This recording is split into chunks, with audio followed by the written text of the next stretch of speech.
Hey guys, welcome back to my video. যেমনটা আপনারা জানেন, কালকে বৃষ্টি হয়েছে। বৃষ্টিতে গাড়ি চালানোর ফলে আমার গাড়ির অবস্থা আপনারা দেখতেইছেন। ও ভাই, কত সুন্দর অবস্থা! কি বলবো ভাই, এটা যদি আমি এখন বাইক ওয়াশের দোকানে নিয়ে যাই তাহলে কি হবে? 200 থেকে 300 টাকা অথবা 150 টাকা তো চলেই যাবে। আমরা যদি বাড়িতেই ওয়াশ করি তাহলে কেমন হবে গাইজ? আমার কাছে কি কি আছে? হুইল আছে, সেনলুফ, ডাব্লুডি, তারপরে হচ্ছে সুপার ম্যাক্স পালিশ।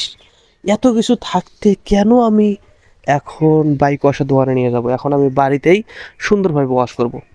চলেন, সাথেই থাকেন। আগে থেকেই সব ব্যবস্থা করে রেখেছি। এবার হচ্ছে গাড়ি থেকে বালিশটা খুলে নেব। বালিশ ভিজা যাবে না, বালিশ যদি ভিজে যায় ভাই এটা শুকাবে না, তাই সুন্দরভাবে খুলে নিলাম। এবার হচ্ছে আসল কাজ শুরু। পানি দিয়ে সুন্দরভাবে পরিষ্কার করে নেব প্রথমে। আমাদের এই দিকে মানে সব জায়গাতেই বৃষ্টি হচ্ছে ভাই। বৃষ্টি হইলেই মানে গাড়ি চালালেই কাদা ভরবেই। এই যে আমি পরিশ্রমটা করতেছি, হয়তো বা আপনারা ভাবতে পারেন 100 বা 150 টাকার জন্য বাড়িতেই ওয়াশ করতেছেন। না ভাই, কথাটা হচ্ছে কি, আপনি যখন বাড়িতে ওয়াশ করবেন অনেক সুন্দরভাবে করতে পারবেন। এই সিজনটা হচ্ছে বৃষ্টির সিজন। বৃষ্টি হলেই কাদা, কাদা হলেই গাড়িতে ভরবে, গাড়িতে ভরলেই ধোয়া লাগবে। বাইক ওয়াশের দোকানে যাব, 100 থেকে 150 টাকা দিয়ে বাইক ওয়াশ করে নিয়ে আসবো। এটা কি লাভজনক হবে ভাই? বলেন আমাকে। তাহলে তো আমাকে গাড়ি বিক্রি করে বাইক ওয়াশের দোকানে মানে টাকা দিতেই থাকা লাগবে। এর থেকে সুন্দরভাবে আমি বাড়িতে পরিষ্কার করতেছি, আমি নিজের স্টাইলে পরিষ্কার করতেছি। মানে ওরা তো মানে পরিষ্কার করে দিতে পারলেই টাকা নেবে, তাই না? আমার কাজ কিন্তু অলমোস্ট কমপ্লিট। প্রথমে গোসল করে দিয়েছি, তারপরে হুইল দিয়ে পরিষ্কার করতেছি। ভাই দেখতেই পাইতেছেন ভাই, এখানে কোনো আলসেমর কিছুই নেই, কারণ এটা শখের বাইক। শখের জিনিসকে পরিষ্কার রাখতে আলসেমের কোনো কিছু আছে? যদি আপনার শখের বাইক থাকে তাহলেই বুঝতে পারবেন।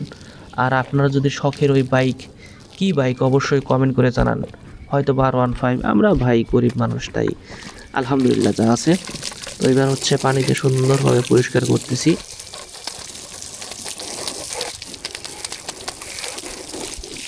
আপনার কাছে একটা রিকোয়েস্ট থাকবে, অবশ্যই আমার এই চ্যানেলটা সাবস্ক্রাইব করবেন। আমার কাজ কিন্তু অলমোস্ট কমপ্লিট হয়ে গেছে। এবার জাস্ট মেইন কাজ, ওইটা জাস্ট টেইলার ছিল, এখনও তো মুভি শুরু হয়নি। মানে এইগুলোই হচ্ছে মেইন কাজ, ধোয়া এবং তারপর পরিষ্কার করা। ওটা তো চলে গেল, তারপর মুছতে হবে। তারপর আরও অনেক কাজ আছে। চেন পরিষ্কার করতে হবে, চেনের মধ্যে লুপ দিতে হবে। ভাই অনেক কাজ, অনেক। মানে এই এতগুলো কাজ কি করবে? আমি যদি বাইক ওয়াশের দোকানে নিয়ে যাইতাম, ওরা জাস্ট মানে টাং ফাং দিয়ে শেষ করে দিত।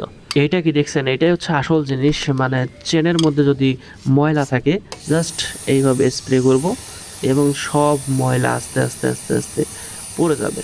সুন্দর একটা প্রোডাক্ট। আর এই ব্রাশ দিয়ে সুন্দরভাবে ওয়াশ করতেছি।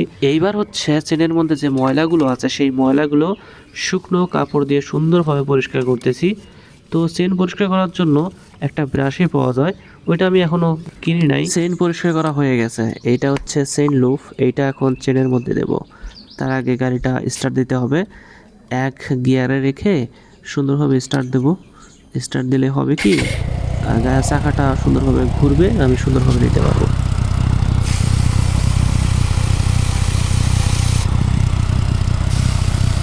তো ফাইনালি গাড়ি কিন্তু পরিষ্কার হয়ে গেছে। এইটা হচ্ছে পানিশ, মানে চকচকা ফকফকা করার জন্য, গাড়িটাকে সুন্দর আকর্ষণীয় করার জন্য এটা ব্যবহার করা হয়।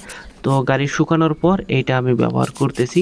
দেখতে পাইতেছেন কত সুন্দর দেখা যাচ্ছে, মানে একদম মনে হচ্ছে ইনটেক এখনই শোরুম থেকে নিয়ে আসলাম, এমন একটা লুক দিবে। সত্যি ভাই অসাধারণ একটা প্রোডাক্ট। এইটা দেওয়ার পর আমার গাড়ির অবস্থা একবার দেখেন।